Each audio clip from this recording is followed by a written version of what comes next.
SCP-674. Object Class: Safe. Special Containment Procedures. When not being tested, SCP-674 is to remain in a locked plastic case in Storage Site 23. SCP-674's cord is not required for its operation and is to remain coiled and tied. SCP-674 poses no existential threat to anyone other than its user. However, it has already demonstrated itself to be a potential security risk for the Foundation. Therefore, in the event that security around SCP-674 is compromised, on-site personnel are authorized to destroy it at their discretion. Testing is ongoing to determine the risks and possibilities in using SCP-674 as an information-gathering device.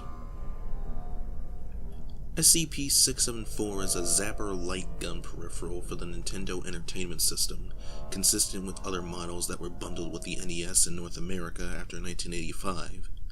SCP-674 displays typical wear and tear, and some indication that previous owners tried to pry open the casing unsuccessfully. The device is not indestructible and has responded to stress tests as expected.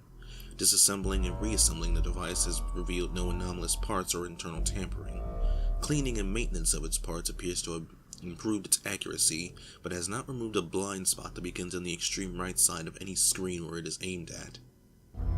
When SCP-674 is aimed and fired at any video screen, the user perceives that he or she has fired a shot into the displayed scene.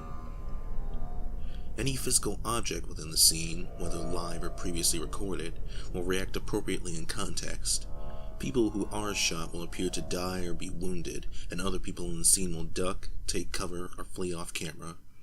It must be noted that this will not correspond with reality outside of the video, and no one beyond the user of SCP-674 will perceive the change. Results will vary depending on the context of the video. Fictional characters in a television show will react consistently within the established parameters of their setting, while firing into news reports or documentaries will produce a realistic reaction. Therefore, shooting at an actor in an interview will produce a different result than shooting at the same actor who is currently portraying an invincible cyborg in a science fiction movie.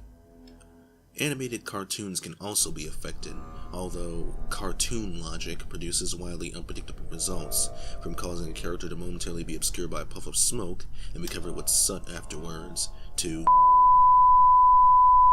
the most notable result of use of SCP-674 is that it is permanent and can lead to very unusual experiences for the viewer.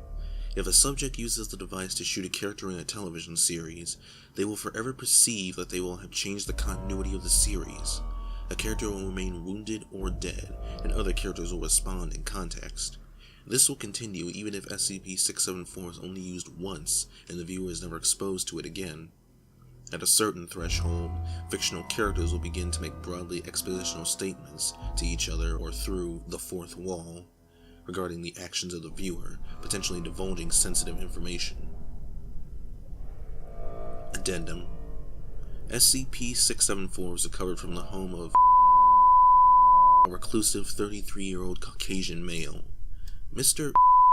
came to the attention of the SCP through posts on his fringe political blog, in which he claimed to have assassinated then President and then Vice President, along with half of Congress, 4 members of the Supreme Court, and a wide range of news anchors, talk show hosts, and political commentators. Questioning of the subject revealed that he never left the house and honestly believed the news reports he was watching and using SCP-674 upon were real. Mr.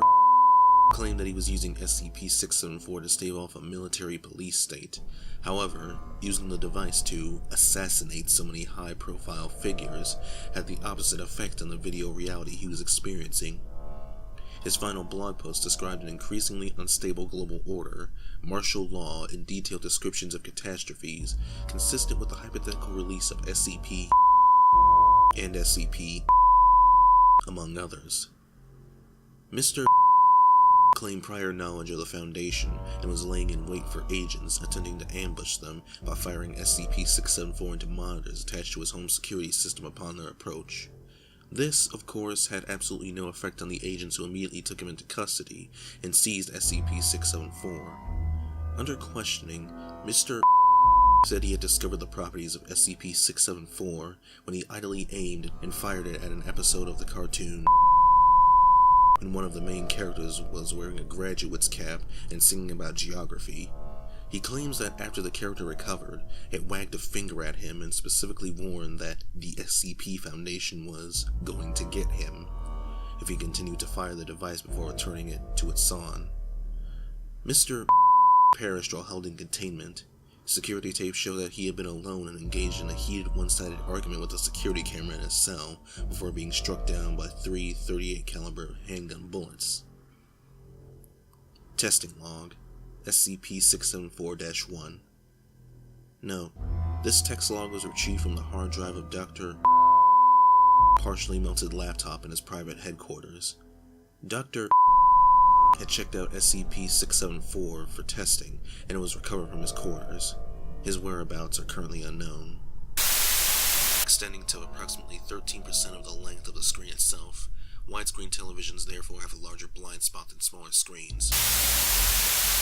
Yelling at me from the corner of the screen where I could not shoot. Kirk would not go down no matter how many shots were fired. They always hit his shoulder or one of the nearby red shirts. Gotti is pressed against the wall to his left, safe in blind spot. Bot claims that he has reversed the polarity on the phase.